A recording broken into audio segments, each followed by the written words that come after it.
الله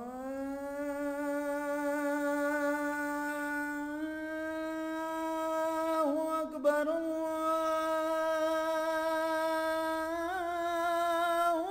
أكبر الله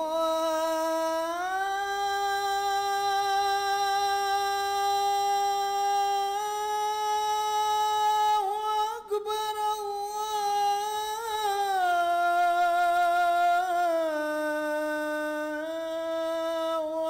أكبر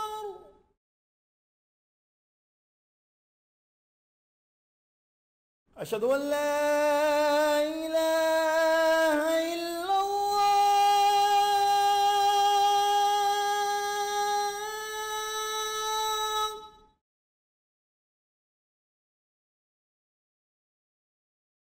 أشهد أن لا إله إلا الله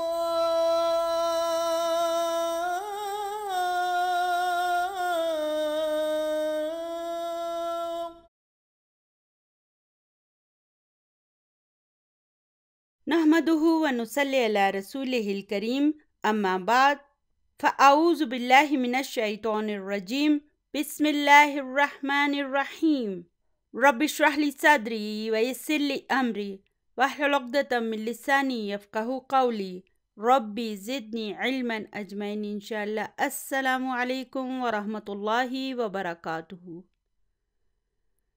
اللہم یسر ولا تعسر وتمم بالخیر۔ ہم نے ابھی تک کتنے ضمائر پڑھے ہیں؟ 14 اور وہ کون کون سے ضمائر تھے؟ ہوا، ہما، ہم، ہیا، ہما، ہننا، انتا، انتما، انتم، انتی، انتما، انتنا، انا، نحنو۔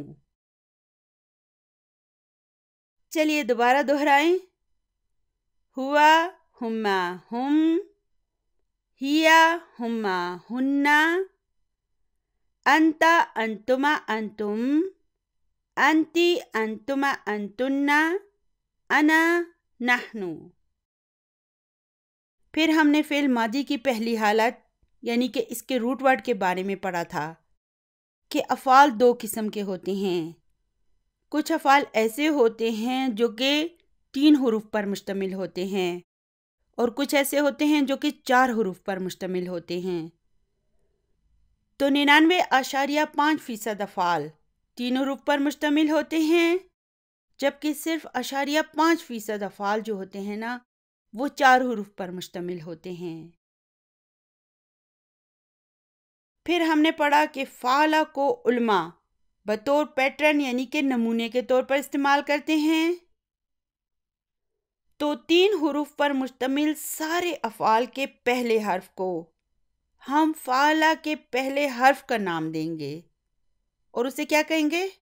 فا کلمہ یعنی کہ فرسٹ ریڈیکل۔ پھر 3 حروف پر مشتمل سارے افعال کے دوسرے حرف کو ہم فعلہ کے دوسرے حرف کا نام دیں گے اور اسے ہم کیا کہیں گے؟ عین کلمہ یعنی کہ سیکنڈ ریڈیکل۔ اسی طرح 3 حروف پر مشتمل سارے افعال کے تیسرے حرف کو ہم لام کلمہ کہیں گے۔ کیوں کہیں گے؟ کیونکہ فعلہ کا تیسرا حرف لام ہے، تو ہم نے فعلہ کو پیٹرن بنایا ہوا ہے نا، تو 3 حروف پر مشتمل جتنے بھی افعال ہیں نا ان کے حروف کو ہم فعلہ کے حروف کا نام دیں گے۔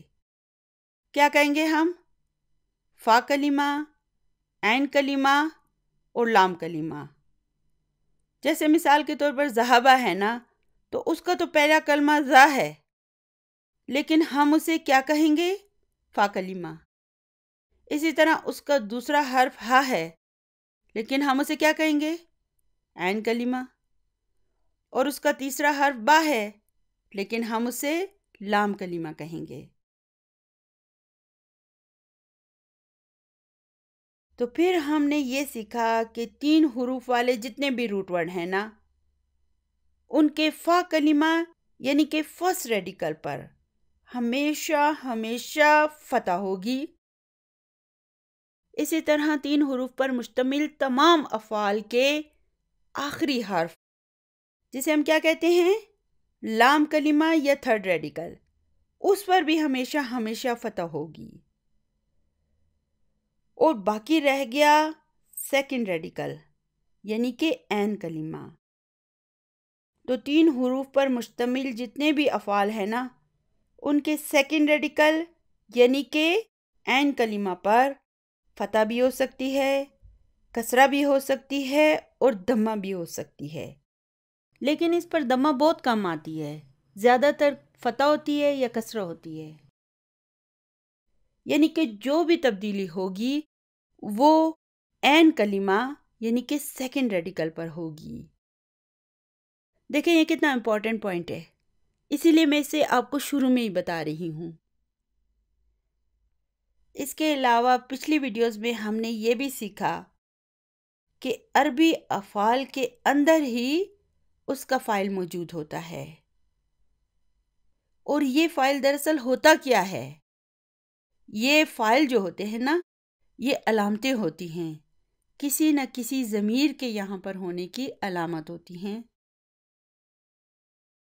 پھر ہم نے فعل ماضی کی پہلی 5 اسناد سیکھی اور اس بات کو سمجھا کہ ان افعال کے اندر کون کون سے فاعل ہیں اور وہ کس کس ضمیر کے یہاں پر ہونے کی علامت ہیں۔ پچھلے سبق میں نے آپ کو جان بوجھ کر صرف ان 5 اسناد کے بارے میں بتایا تھا، وہ کیوں؟ آج انشاءاللہ آپ کو پتہ چل جائے گا کہ میں نے ایسا کیوں کیا۔ تو یہ جو خراجہ ہے نا، اس کا فاعل تو مستتر ہے، لیکن اس خراجہ کو دیکھیں، اس میں جو یہ الف ہے ہم جانتے ہیں کہ یہ اس کا فاعل ہے۔ تو اس الف کو غور سے دیکھیں، اس پر کوئی حرکت موجود نہیں ہے، تو اس کا مطلب اس پر کیا ہے؟ جی ہاں، اس کا مطلب ہے کہ اس پر سکون ہے۔ تو عربی زبان میں جب کسی حرف پر کوئی حرکت موجود نہیں ہوتی، یعنی کوئی اعراب نہیں ہوتا، تو اس کا مطلب ہوتا ہے کہ اس پر سکون ہے۔ اسی طرح اب آپ اس خرجو کو دیکھیں، اس کا جو یہ واو ہے نا، ہم جانتے ہیں کہ یہ اس کا فاعل ہے، اس پر بھی سکون ہے۔ اور پھر اس کے بعد خرجت کی باری آتی ہے، اس میں بھی دیکھیں فاعل نظر نہیں آ رہا، اگر ہوتا تو میں نے اسے سرخ رنگ سے ضرور لکھا ہوتا، یعنی کہ اس کا فاعل مستتر ہے، تو اسے چھوڑیں۔ اب آگے اس خرجتا کو دیکھیں، اس میں یہ جو الف ہے نا، جسے میں نے سرخ رنگ سے لکھا ہے، یہ اس کا فاعل ہے، اس پر بھی سکون ہے، کیونکہ کوئی حرکت موجود نہیں ہے، کسی قسم کا کوئی اعراب میں نے اس پر نہیں لگایا ہوا۔ اس کا کیا مطلب ہے؟ اس کا مطلب ہے اس پر سکون ہے۔ تو علماء نے ان 5 اسناد کا ایک گروپ بنا دیا ہے اور اس گروپ کو ساکن ضمائر کا نام دیا ہے۔ کیا نام دیا ہے؟ ساکن ضمائر کا نام۔ میرے ساتھ بلند آواز میں بولیں، ساکن ضمائر، پھر بولیں ساکن ضمائر۔ چلیے ابھی بقایا اسناد کو پڑھتے ہیں۔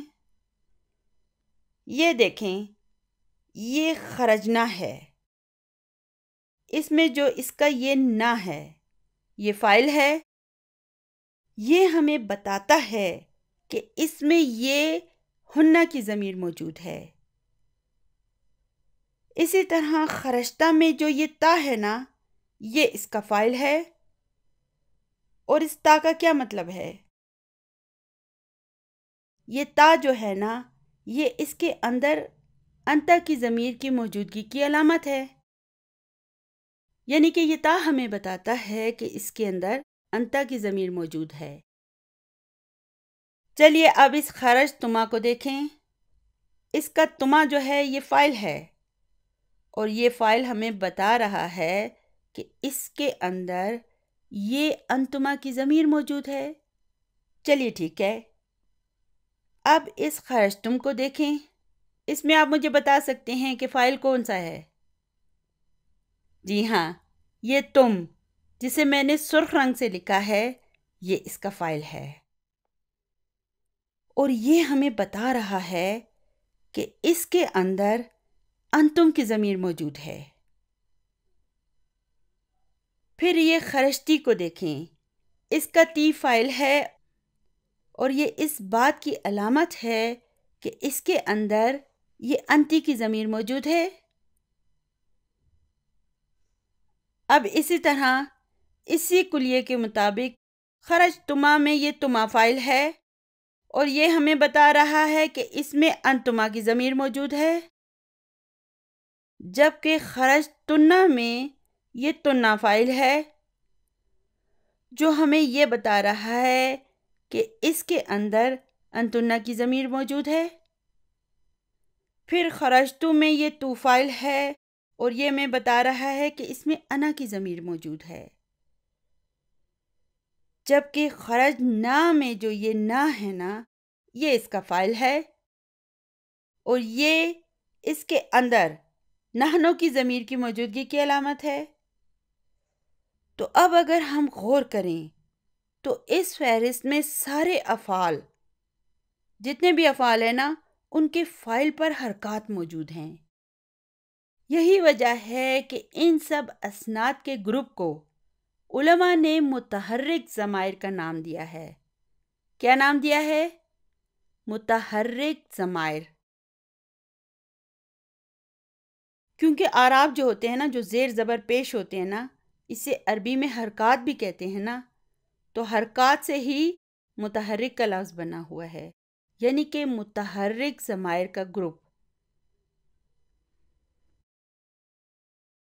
چلیے اب دیکھتے ہیں کہ ان کے معنی کیا ہیں۔ تو خرجا کے معنی ہیں ایک غائب مذکر نکلا، خرجا کے معنی ہیں دو غائب مذکر نکلے، پھر خرجو کے معنی ہیں دو سے زائد غائب مذکر نکلے، خرجت کے معنی ہیں ایک غائب مؤنث نکلی، خرجتا کے معنی ہیں دو غائب مؤنث نکلی۔ اب اس دوسرے کالم میں دیکھیں، خرجنا کے معنی ہیں دو سے زائد غائب مؤنث نکلی، یعنی خواتین نکلی۔ پھر خرجتا کے معنی ہیں سامنے موجود ایک مذکر نکلا،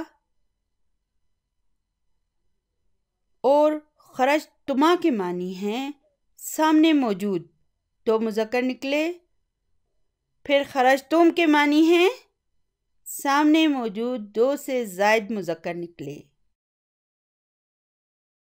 اسی طرح خرجتی کے معنی ہیں سامنے موجود ایک مؤنث نکلی، خرجتما کے معنی ہیں سامنے موجود دو مؤنث نکلی، اور خرجتنا کے معنی ہیں سامنے موجود دو سے زائد مؤنث نکلی۔ پھر خرجتو کے کیا معنی ہیں؟ میں نکلا، اور خرجنا ہم نکلے، وی لیفٹ۔ ہم جانتے ہیں کہ عربی زبان میں ٹوٹل 14 یعنی کہ 14 ضمائر ہیں۔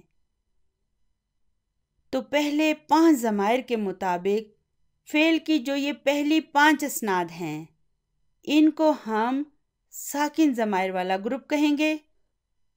اگرچہ خرجا اور خرجت میں فاعل مستتر ہے، اس کے باوجود اسے بھی ساکن ضمائر کے گروپ میں ہی رکھا گیا ہے، اور بقایا فعل کی 8 اسناد کو ہم متحرک ضمائر والا گروپ کہیں گے۔ تو ہم جانتے ہیں کہ عربی زبان میں فعل کے اندر اس کا فاعل بھی موجود ہوتا ہے۔ تو یہ فاعل کون ہوتا ہے؟ یہ فاعل فعل کے اندر ایک خاص ضمیر کے ہونے کی علامت ہے۔ یہ دراصل علامت ہے۔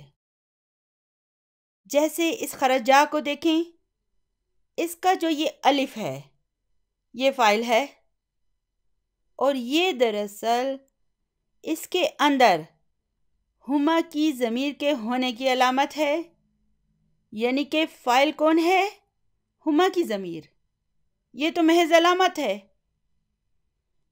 دیکھیں جیسے میں یہ نشان لگاتی ہوں تو یہ کیا ہے؟ درست یا صحیح، تو یہ درست یا صحیح کا نشان ہے۔ تو میں نے یہاں پر دال، رے، سین، تے درست یا صحیح تو نہیں لکھا نا، لیکن اس کے باوجود آپ کو پتہ ہے کہ اگر کسی چیز پر یہ نشان لگا ہو تو اس کا مطلب ہے درست ہے یا صحیح ہے۔ چلیے ابھی میں یہ کراس کا نشان لگا دیتی ہوں، تو اگر کسی چیز پر یہ نشان لگا ہوگا تو آپ سمجھ جائیں گے نا کہ یہ غلط ہے۔ تو میں نے غین، لام، توئیں تو نہیں لکھا، لیکن اس کے باوجود آپ کو پتہ چل گیا کہ یہ غلط ہے۔ بالکل اسی طرح سے یہ جو فاعل ہیں نا، یہ بھی علامتیں ہیں۔ یہ سارے فاعل جنہیں میں نے سرخ رنگ سے لکھا ہے نا، یہ دراصل علامتیں ہیں۔ اور کس چیز کی علامتیں ہیں؟ ان کے ضمائر کے یہاں پر ہونے کی علامت ہیں۔ جیسے کہ اس حرف جا میں جو یہ الف ہے نا، یہ اس ہما کی ضمیر کے یہاں پر ہونے کی علامت ہے۔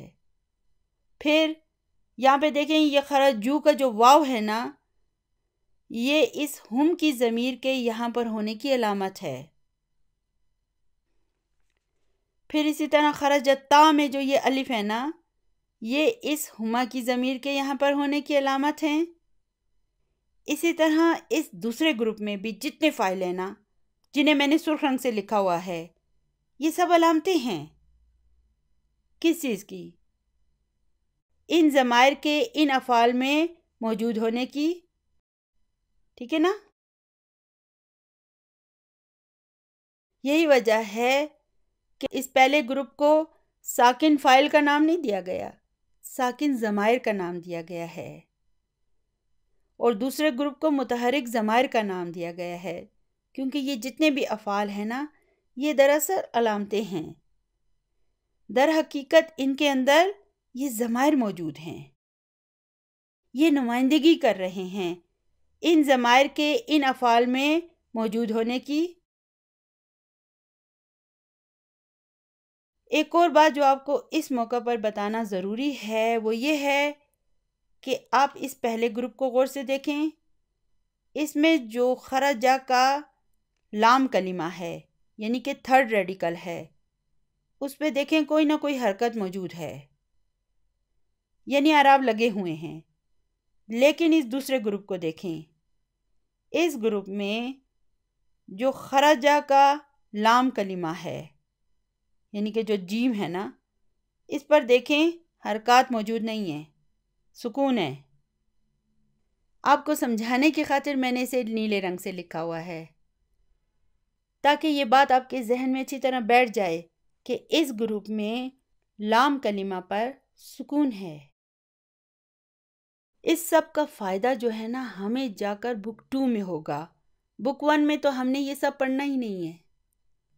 میں آج آپ کو صرف ان سب کا ایک آئیڈیا دے رہی ہوں، تو جب ہم بک 2 میں جائیں گے نا، تو پھر جب ہم اسے پڑھیں گے تو انشاءاللہ تعالیٰ یہ سب ہم کو بہت اچھی طرح سے آتا ہوگا، ہمیں کوئی پرابلم نہیں ہوگی۔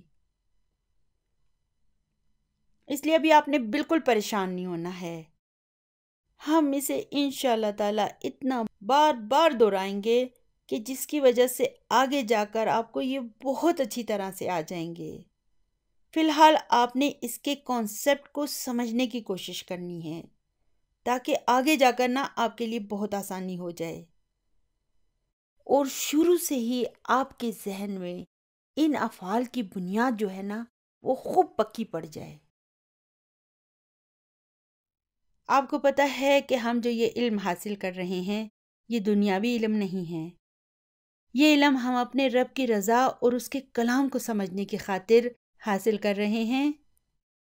اس کے لیے صرف ہونے والا ایک ایک لمحہ ہمارے اعمال نامے میں عبادت کے طور پر لکھا جا رہا ہے، اور اگر ہمارے رب نے ہمیں اس کے لیے چنا ہے نا، تو وہی ہمارے لیے آسانیاں پیدا کرے گا، وہی ہمارا مددگار ہوگا، اور پھر وہی ہمیں اس کا بہترین اجر بھی دے گا۔ اس لیے آپ بالکل پریشان نہ ہوں، اور بس جو میں پڑھاتی ہوں نا، چپ کر کے پڑھتے جائیں۔ اسی طرح قطرہ قطرہ کر کے آپ کے ذہن میں یہ سارے پوائنٹس جمع ہوتے جائیں گے، اور انشاءاللہ تعالی ایک دن آپ کا یہ کورس مکمل ہو جائے گا۔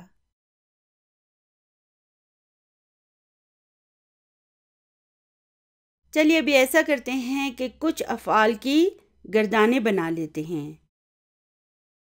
تو خرجہ کے علاوہ ذہبہ، جلسہ، رجع اور کتبہ، صرف ان 4 افعال کو ہماری بک 1 میں ڈاکٹر عبدالرحیم صاحب نے استعمال کیا ہے۔ چلیے ایسا کرتے ہیں کہ تھوڑا سا منہ کا ذائقہ بدلنے کے لیے ایک اور فعل شربہ بھی اس میں شامل کر دیتے ہیں۔ شربہ میں کیا خاص بات ہے؟ غور کریں کہ اس کے عین کلمہ پر کسرہ ہے۔ یہی وجہ ہے کہ یہ ان باقی 4 افعال سے تھوڑا سا مختلف ہوگا۔ چلیے اب ہم ایسا کرتے ہیں، ذہبہ سے شروع کرتے ہیں۔ ذہبہ کے معنی ہے وہ گیا۔ تو چلیے آپ سب نے میرے ساتھ مل کر اونچی آواز میں بولنا ہے۔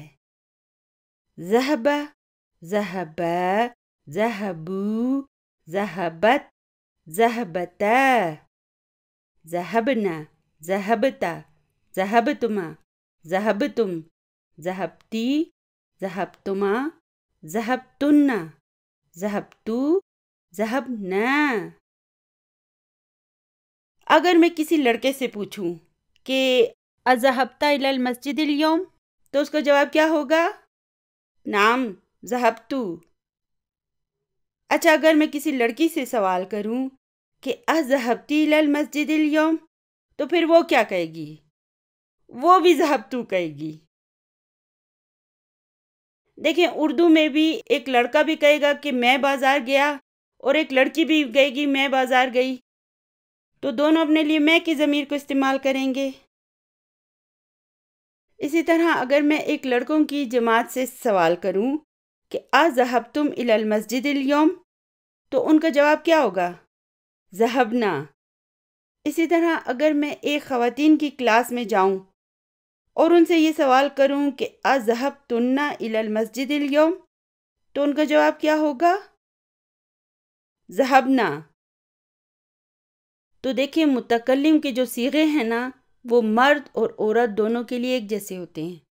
مرد بھی اپنے آپ کو کہے گا ذہبتو، اور عورت بھی کہے گی ذہبتو۔ اسی طرح مردوں کی ایک پوری کلاس بھی کہے گی ذہبنا، اور خواتین کی ایک پوری کلاس بھی کہے گی ذہبنا۔ ٹھیک ہے نا؟